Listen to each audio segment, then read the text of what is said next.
Hello, my name is Peter Raphael, and this is my testimony.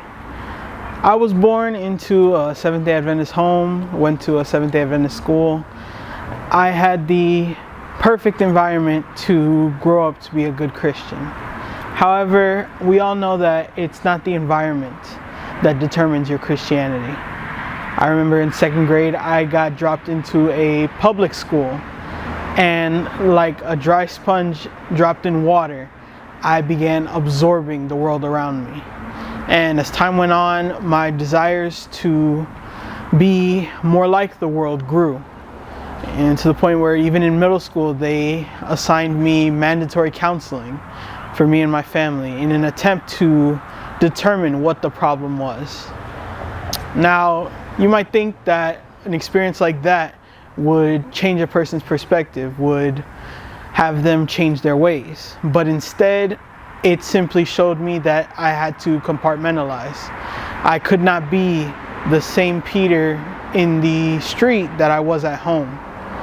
So that's where my quote-unquote double life began. I was one person outside, one person inside. And it went on like that for the rest of my school years. It wasn't until my 19th birthday where my father was hospitalized, and it was that moment that kind of shook me up a little bit, because it was like an eye-opener, because you never know when your last day is going to be. I remember my grandmother, his mother, moved in with us to help take care of him, and we started attending Miami Temple. And for a while it was good. Like the sermons, like the music. I started attending the young adult meetings. Pause.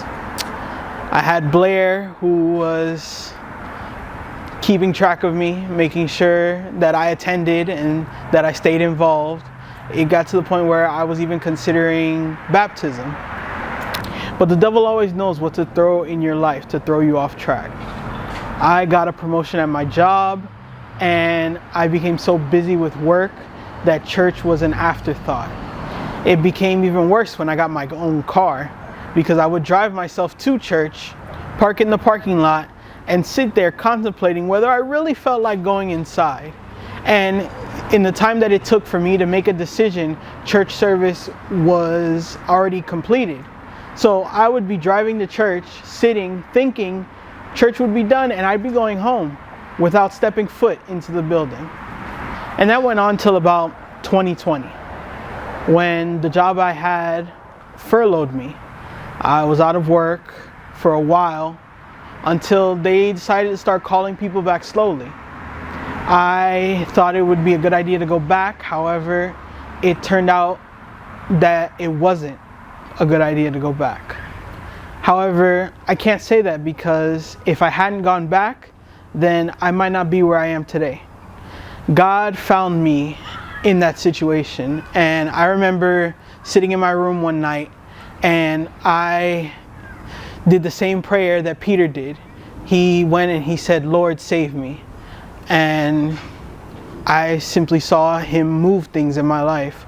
Finances were taken care of, and he surrounded me with people to help guide me closer to him. Pastor Lafitte, who in my time of need went and told me, "Just come here. Come here and I will help you with whatever you need. Just come here." Pastor Brian and Ashley, who are always there whenever I need to speak to someone or if I just want to hang out. Ruben and Karen, who take care of me like I'm their own son. My own family, who puts up with me even when I'm not the easiest person to deal with. All of this showed me the love that Jesus wanted us to have between each other. And that's what really pushed me to develop my own relationship with Jesus, and what eventually led to my baptism. It's important to have a support group, because we can't do it on our own. And I thank God for the support group that He's given me. God bless you, and thank you for hearing my testimony.